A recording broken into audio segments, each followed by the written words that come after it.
Alright, so this is how it turned out. Our 250 gram wheat, 250 gram white loaf. Pretty decent rise on it.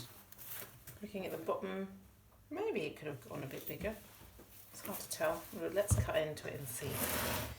Don't cut your bread before it's been out of the oven for at least half an hour, because otherwise you mess up the crumb structure.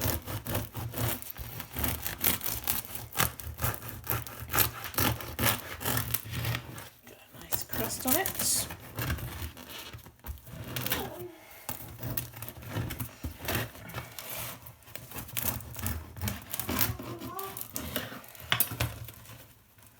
Here you have it. So that looks like a well-risen, well-proofed dough. You've got some nice uneven air pockets, which is what we're going for. You see, because it's got at least half of it is whole wheat flour, you're not going to get massive air pockets. But considering it's 50% wheat, that's actually quite good. Nice and springy to the touch. You see there's air bubbles all the way around.